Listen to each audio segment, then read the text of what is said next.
महाराज जी, गुरु की पहचान कैसे हो? क्या बिना गुरु के भगवत प्राप्ति संभव है? आपने सत्संग नहीं सुना होगा इसलिए प्रश्न बताया। ये तो कई बार सत्संग में कहा है। अभी अभी सुना आपने, चाहे शिव बिरंच सम हुई, गुरु बिन भवनिधि तरह न कोई। आप राम बोलो, कृष्ण बोलो, हरि बोलो, प्रणव बोलो, राधा बोलो, तो कहां से मिला आपको? किसी संत महात्मा की वाणी से ही तो मिला। मान लो बस, और मान के चल दो। इसी का तो नाम गुरु बनाना है, मानना ही तो ना।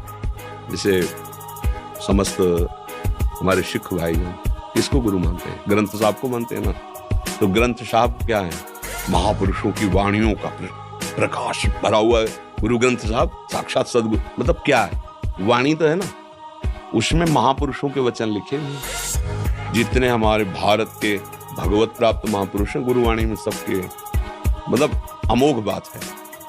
हम वाणी की बात मान लेते हैं। गुरु का मतलब, अच्छा देखो, आप हमें बहुत मानो, हमारी बात ना मानो, कुछ नहीं, और आप हमको बिल्कुल ना मानो, हमारी बात मानो, तो हम हृदय से आपको प्यार करेंगे, आपका आदर करेंगे। हमारे मानने का मतलब आप हमारे शरीर को मान रहे हो, अभी हमें जान ही नहीं पाओगे। जान तो तब पाओगे जब हमारी बात पकड़ोगे। बात के द्वारा आप हम तक पहुंच सकते हो। हमारी बात मान गए तो 1000 कोस दूर से भी आप हमें पकड़ लेंगे। इसीलिए हमारा बहुत आदर, जैसे गुरु ग्रंथ साहब का आदर किया जाता है ना, बहुत हृदय में, कि यही सबको करना चाहिए। अपने गुरुजनों की वाणी को इतना आदर।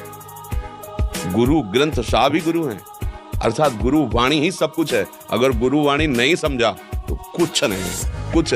हमें बहुत सुख मिलता है। जैसे भाव होते हैं ना, वाहेगुरु का खालसा, वाहेगुरु की फतेह। हम इसी किसी संप्रदाय में नहीं लेते, हम किसी सीमा में नहीं लेते, क्योंकि जो वाहेगुरु है ना, वो सबका गुरु है।